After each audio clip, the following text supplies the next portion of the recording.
पहाड़ी क्षेत्र में दाल क्यों नहीं गलता है। बर्फ एक तरह से पानी का ही रूप है, फिर भी वह पानी में क्यों तैरता है। मौसम परिवर्तन का कारण क्या होता है। पानी में आधी डूबी हुई छड़ टेढ़ी क्यों दिखाई देती है और विद्युत धारा कैसे प्रवाहित होती है। इस सारे सवाल का हम जवाब देने वाले हैं। नमस्कार दोस्तों, मैं हूं प्रमोद और आप देख रहे हो सुलावी एडवांस सिटी।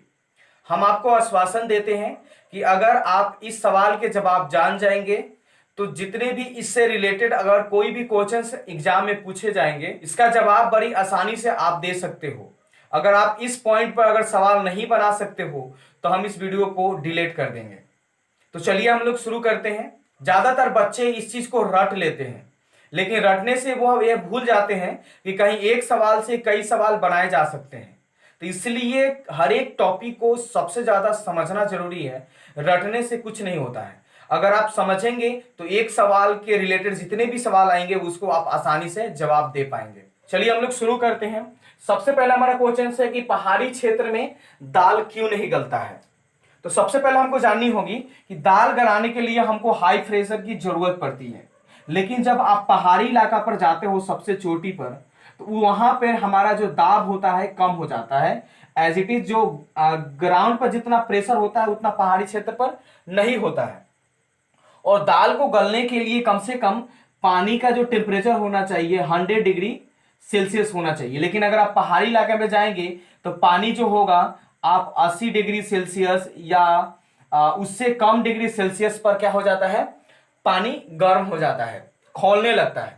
और दाल को गलाने के लिए हमें पानी 100 डिग्री सेल्सियस पर गलना चाहिए, लेकिन पहाड़ी इलाका पर पानी जो होता है 80 डिग्री सेल्सियस या उससे कम डिग्री सेल्सियस पर पानी खौलने लगता है, इसलिए दाल वहां पर गल नहीं पाती है। तो इसका मेन रीजन होता है कि ग्राउंड पर प्रेशर जो होता है बहुत ज्यादा होता है, और अगर पहाड़ी इलाका पर जाएंगे तो वहां पर उसका प्रेशर जो होता है धीरे धीरे डिक्रीज करने लगती है। और अगर आप पृथ्वी के ग्रेविटी से अगर बाहर जाते हैं तो उस केस में आपका प्रेशर जो होता है बहुत शून्य के बराबर हो जाता है। तो मेन रीजन ये होती है। दूसरा सवाल हमारे पास है कि बर्फ एक तरह से पानी का रूप है, फिर भी वह पानी में क्यों तैरता है। तो इसका मेन रीजन अगर हम शॉर्ट में समझें, पानी का घनत्व जो होता है बर्फ के घनत्व से कहीं ज्यादा होता है। अब यहां पर आपके दिमाग में सवाल आ रहा होगा कि दोनों तो पानी ही है, तो दोनों का घनत्व तो बराबर होना चाहिए।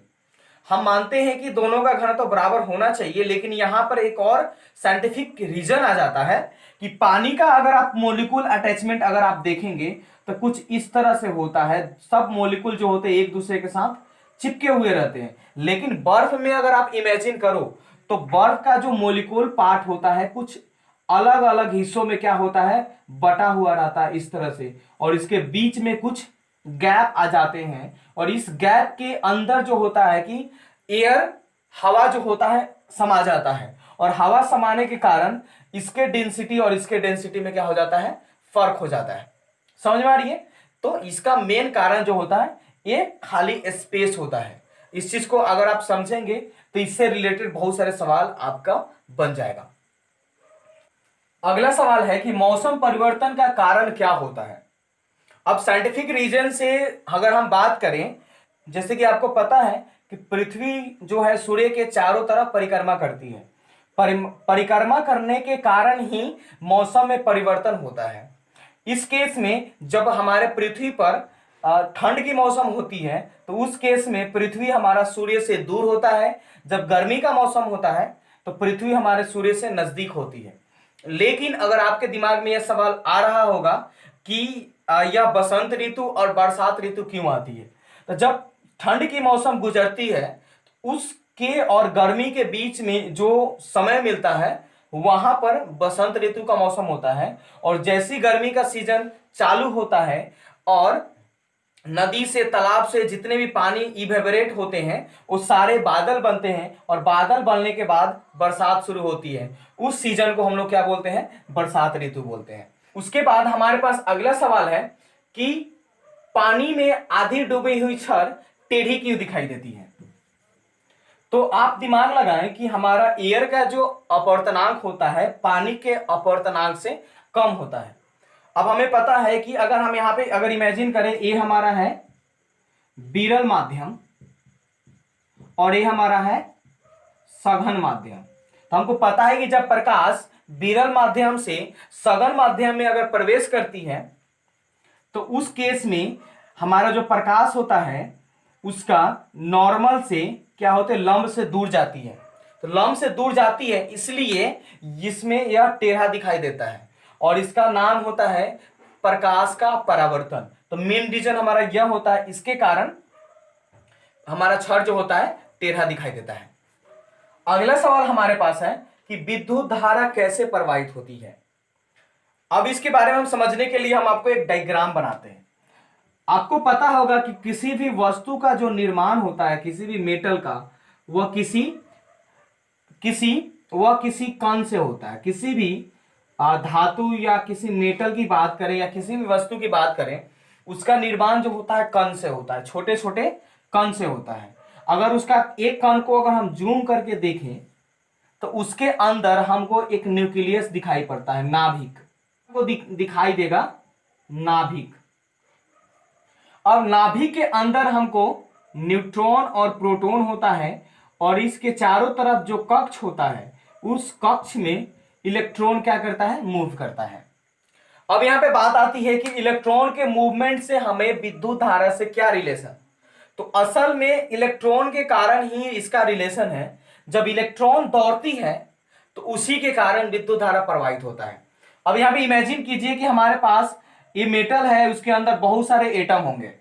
अब बहुत सारे एटम हैं तो बहुत सारे इलेक्ट्रॉन भी होंगे। तो बहुत सारे इलेक्ट्रॉन होंगे तो उसको हम क्या करते हैं, इलेक्ट्रॉन यहाँ पे कुछ हम शो कर देते हैं जिससे आपको समझ में आए कि आखिर रीजन क्या होता है।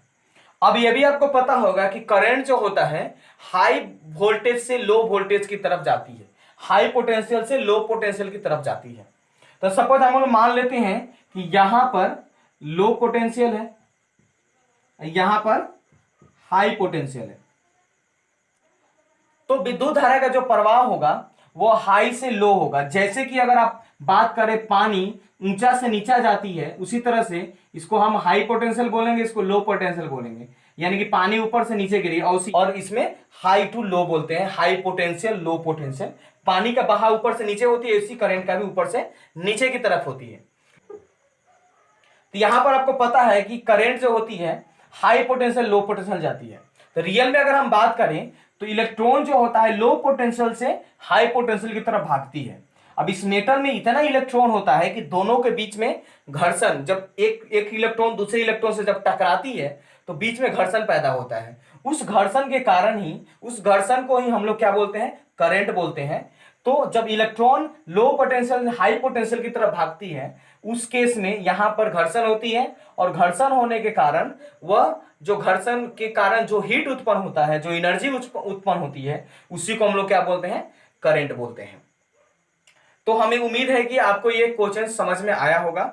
अगर इसमें भी अगर आपको डाउट है तो आप हमें इंस्टा पर डीएम कीजिए, वहां पर हम आपको डायरेक्ट मैसेज करेंगे।